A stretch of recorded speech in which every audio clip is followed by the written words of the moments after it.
the Clinton Avenue Reformed Church is proud to present Moses, Stories for the Young.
Hello, my friends. Welcome back to more stories of Moses.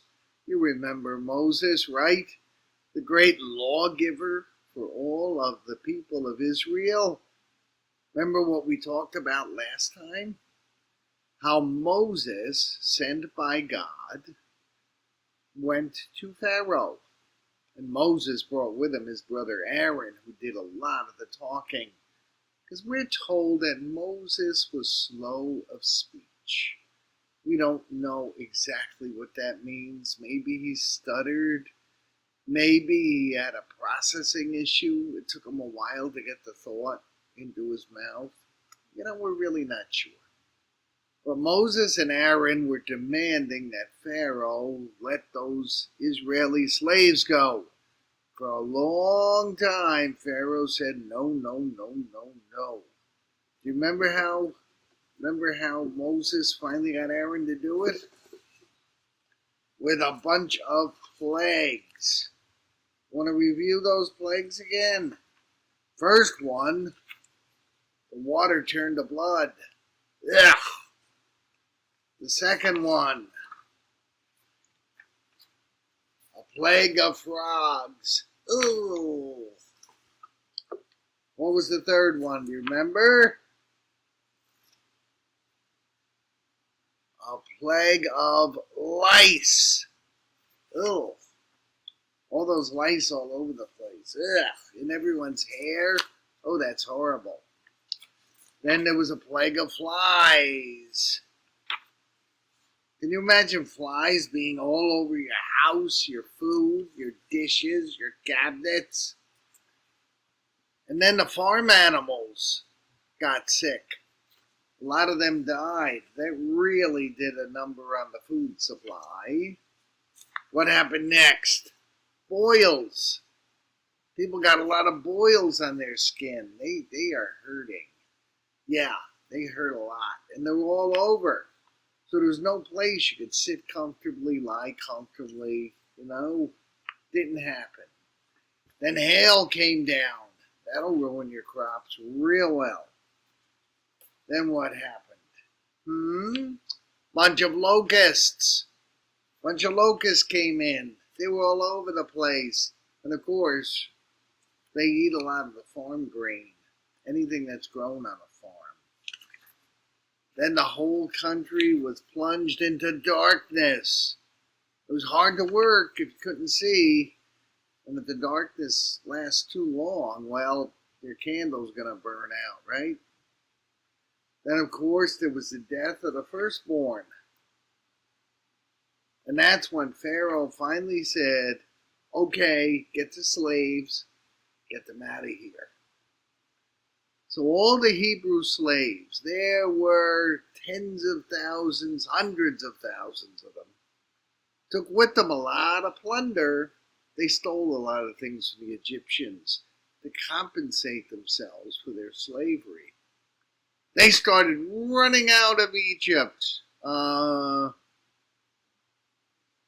do we go? Those people had never been out of Egypt before. They were born in Egypt. They were slaves in Egypt. They lived in Egypt. How did they travel? Well, God knows what God is doing. God had a plan. Every day, God came up with a cloud. And this cloud walked ahead of people, walked ahead of all the Israelite slaves. All they had to do was follow that cloud. Now, they really didn't know where that cloud was leading them to. They absolutely had no idea.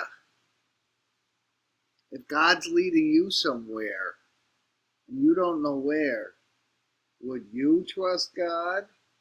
Would you follow where God was leading, even if you didn't know the destination? Something we might all want to think about. How obedient are we to God? Well, every day this cloud went in front of them. What happened when it got dark out? Think about that. Well, God thought that one out too. Now, I'm not going to build a big fire here. Just not going to do that. Not safe. But every night, God sent a pillar of fire. What's a pillar? Pillars are very tall fire. Kind of like you'd see pillars in a building. They're like columns that make the building stand up. Well, there's a very big pillar of fire. And at night, when it started to get dark, the people could still walk to their destination. They just followed the fire. I think I'm going to put a chimney on this lamp. Might be a little safer.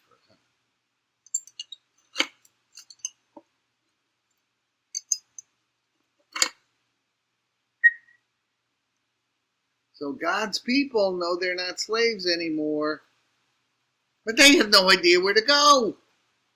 They're out of the only land they had ever known.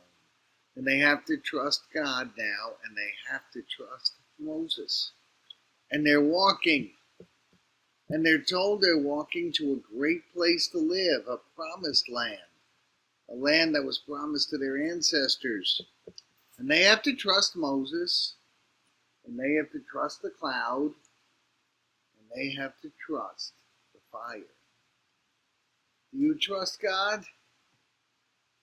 How far would you walk without knowing where you were going if God was leading you there? Now, what do you think was going on back in Egypt after these slaves left? Remember, it took a lot of convincing to get Pharaoh to release those slaves. An awful lot. And when the slaves left, Pharaoh kind of looked around and said, well, actually, rather than tell you, I'll show you.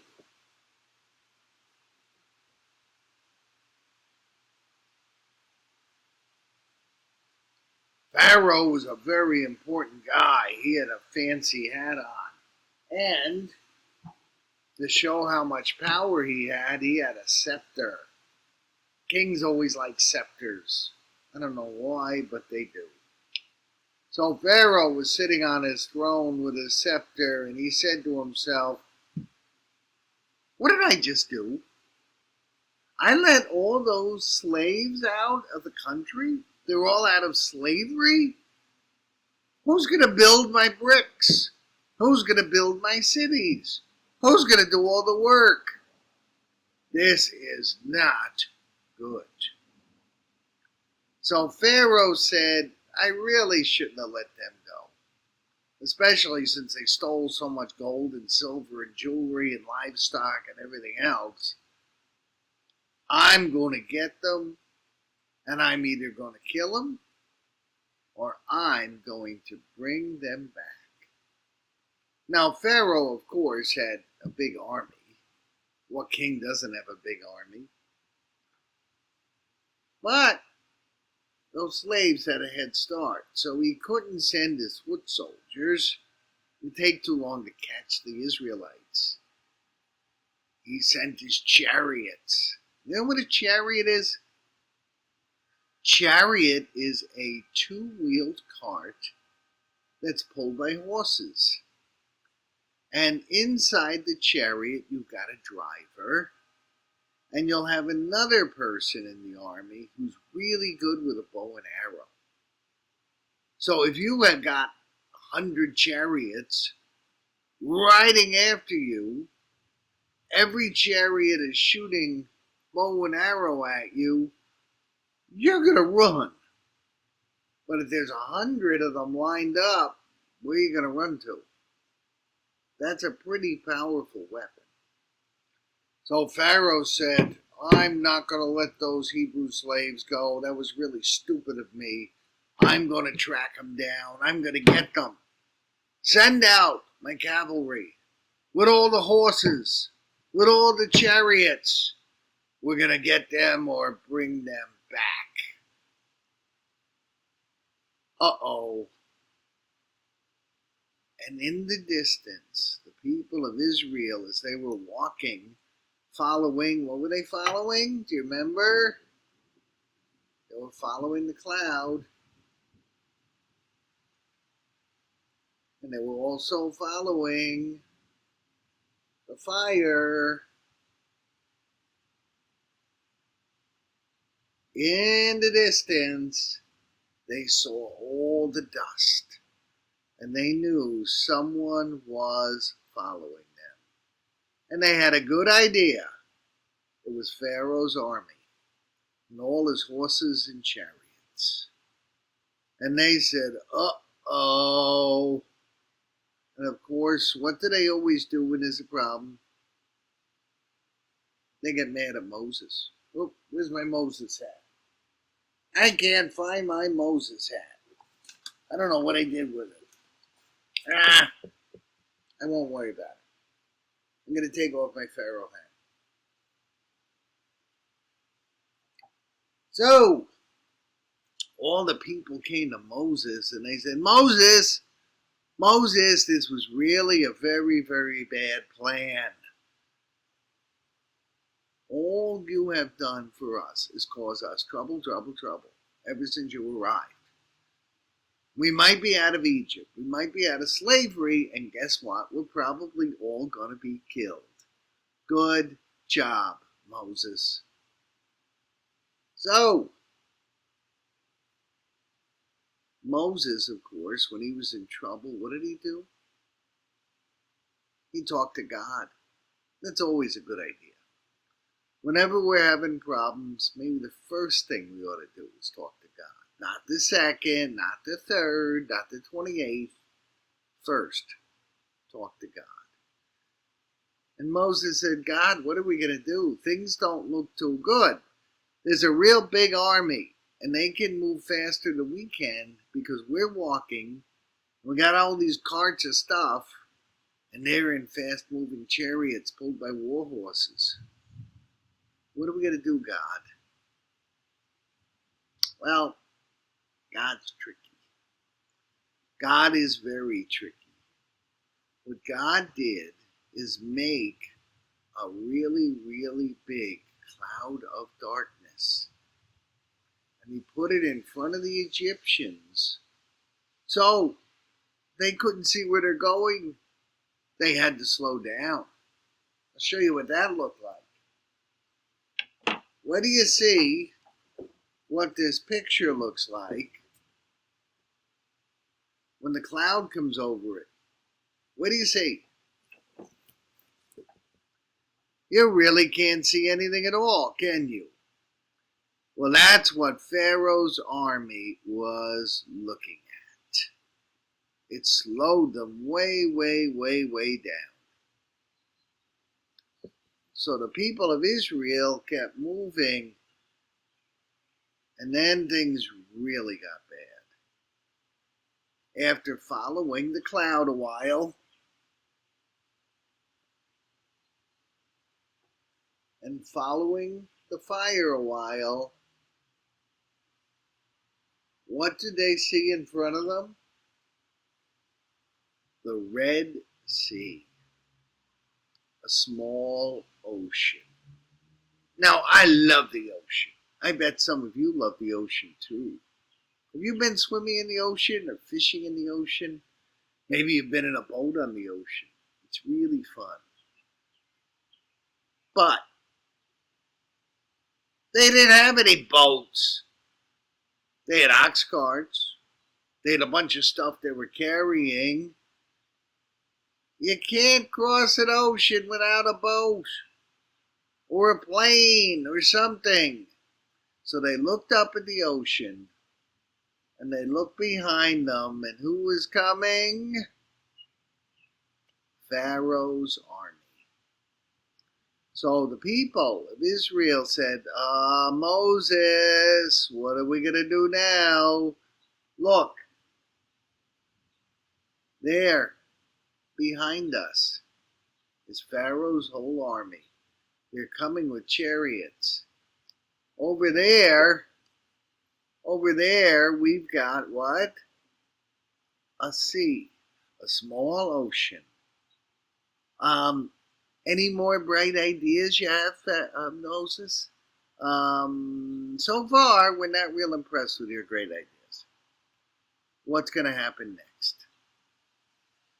I found my Moses cap, by the way. So what is Moses going to do? My Moses cap out of Egypt. And of course, my Moses staff. What does Moses do whenever he's in trouble? He prays. He says to God, God, there's a big army over there. They're coming fast.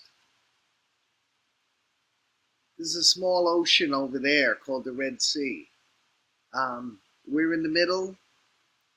God, what do we do now? I'm really glad you sent the cloud to get us out of Egypt. I'm really glad you sent the pillar of fire out of Egypt, but that's not going to help us when the Pharaoh's army arrives. So what do you think is going to happen? What's going to happen to those freed slaves between the ocean and an army? Well, maybe we ought to tell that part next week. But right now,